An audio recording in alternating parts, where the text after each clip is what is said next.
1.5 and alive with 1.5. So we're talking about inequalities. So first we're going to just review how to graph an inequality.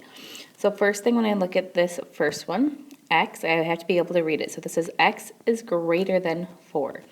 So on my number line, I'm not going to be super picky as long as you have your point of interest. So in this case, this point of interest is 4. And since it's greater than, that means I have an open circle because it's not including 4. If it's greater than 4, that means any number greater than 4. I have to be able to clearly see which way you're pointing. That's why I put my number line above it. For the next one, it says x is greater than or equal to. So the difference here is my point of interest is still 4, but since it's or equal to, that means it's going to include that number. So I have to have a solid point there. And it's greater than, so any number is larger than 4. And the lower one, x is less than 4. So it's not including 4, anything lower than 4. And the last one, it's less than or equal to, so that means it's a solid dot at 4 pointing to the left. So writing out inequalities. 5 fewer than a number is at least 12. So again, that fewer than a number can be kind of confusing. So I'm taking, I'm taking a number and taking 5 fewer than it. And this is at least. So it can be greater than 12, but it has to be at least. So that means it can be 12, so that'd be greater than or equal to. Next one, the quotient, so I know that's division, of a number and 3 is no more than, so it has to be smaller than, so it'd be less than 15. But it can be 15, so it'd be less than or equal to, because it says it's no more than 15, but it can still be 15.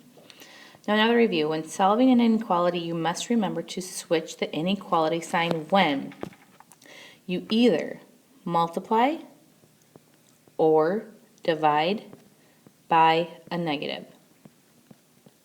This is very important for when we're actually solving problems.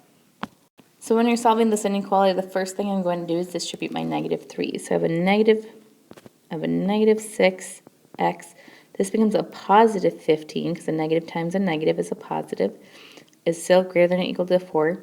So I have negative 6x plus 16 is greater than or equal to 4. I'm going to subtract my 16. So negative 6x is greater than or equal to, this becomes a negative 12, and I'm dividing by a negative 6. So right here, this spot right here, I'm dividing by a negative 6. My negative didn't show up.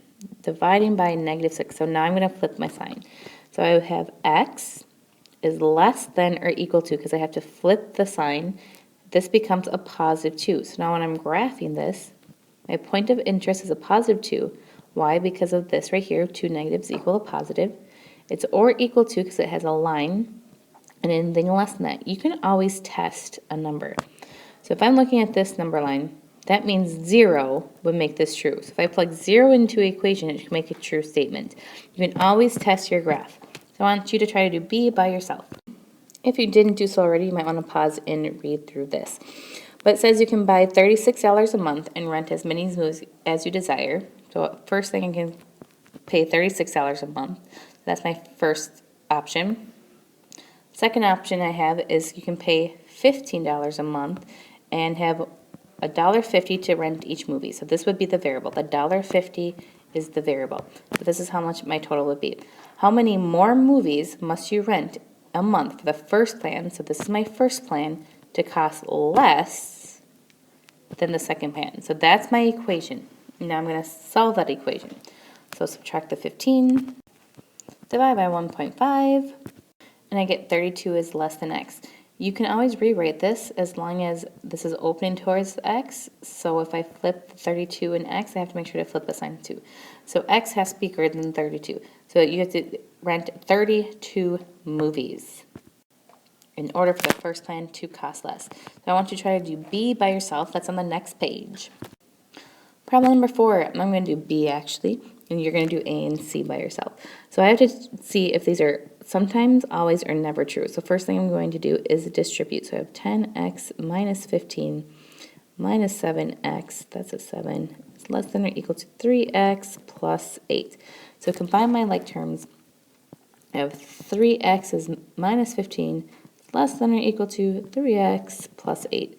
So I move over my 3x first, minus 3x on both sides.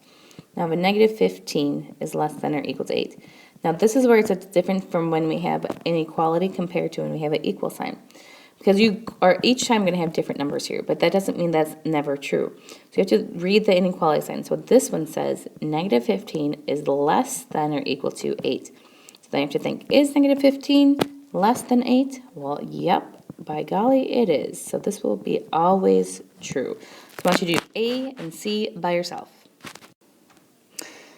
And we have A here when we have an and equality. So we have two different options here.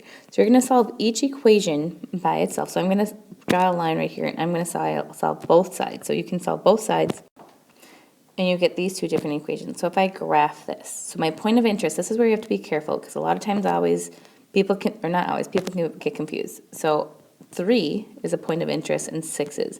So you have to make sure to put it in order of the number line. So 3 is less than 6, that's what's on the left-hand side.